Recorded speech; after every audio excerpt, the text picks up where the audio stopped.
Okay, so here's me with the first video talking about some of the deficiencies here in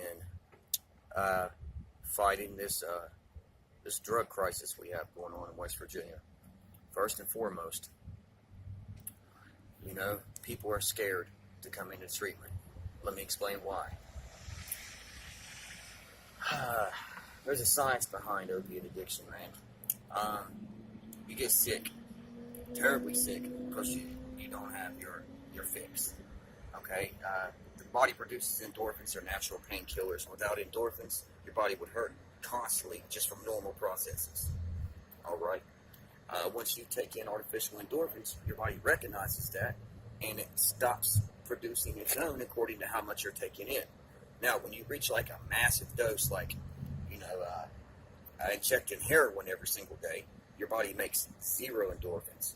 So when you stop taking your dose, it actually takes 3 full days for your body to kick in and start making its own again.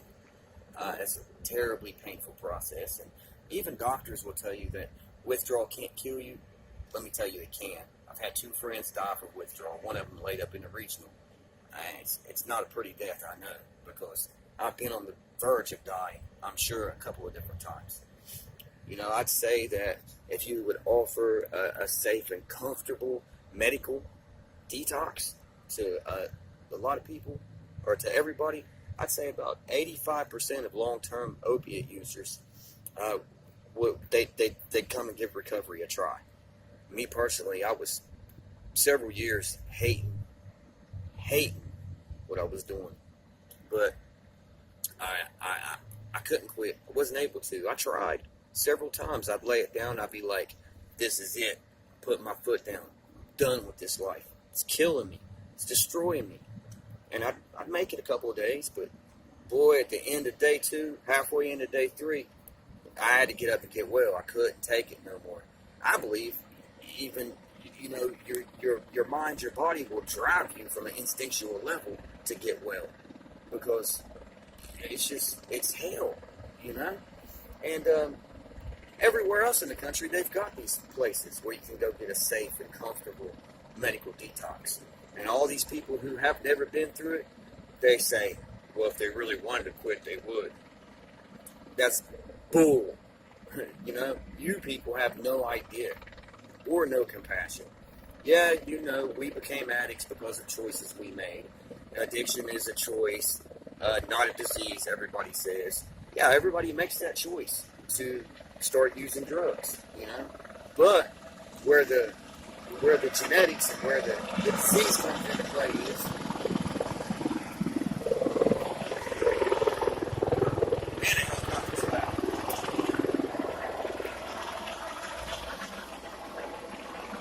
where the disease comes into play is,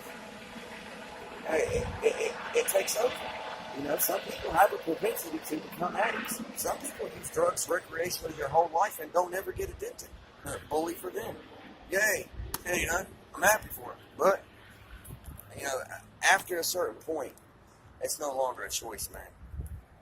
And like I said, I'd say 85% of addicts that come in and try recovery, these are people who will never try it, who will live and die on heroin. Because the alternative sucks. Laying sick, it sucks, man. I wouldn't be clean right now if I hadn't been forced to lay it down in the hole in the regional jail. I laid on a little cell on a cold concrete slab without a blanket or a mat, nothing. And boy, that was hell. That was what first got me dead set against drugs. I always wanted to quit, but I never knew for sure that I was done until that couple of weeks I spent in that cell. That sucked.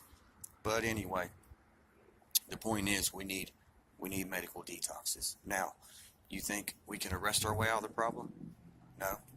No. There's literally millions of dollars just here in Huntington been spent on heroin, and it's going to keep being spent. So therefore, who don't want to be a millionaire? There's plenty of people from out of town that are going to come down here trying to make them $1 million. And a lot of them will get close probably. And you can arrest one. If you do, two or more is going to come and replace that one because the money's so good. What you got to do is get to the root of the problem. You gotta make people stop spending the money, and then they'll go elsewhere. You know, grass is greener on the other side. Blah blah blah. They'll go where the money is, man. If the money's not been spent here, that's how to stop them from coming in. Not arresting, not longer prison sentences. That's not going to work. All that's going to do is tax an already overcrowded system, and you know, add to just another problem that we have, and you know, that's our mass incarceration of U.S. citizens. But that's for another video. But you know, take some of that money that taxpayers are spending to you know, to buy more equipment, to hire more officers, to arrest more people. You know, take some of that money and spend it on some medical detox centers, man, and get some people who normally wouldn't quit because they feel like they can't or they actually can to come in out of the cold, man. Let's save some lives. You know, let's do what we need to do. Let's address the problems correctly, man, and let's fight this problem, man. Let's cure this disease. I don't mean addiction. You can't. There's no cure for addiction. You know, but I'm talking about this disease of a drug problem that's corrupting our state to the core. It's only going to get exponentially worse. It's not going to get better until you do the things that need to be done. That's one of the things, man. Got to offer people safe and comfortable detoxes, man.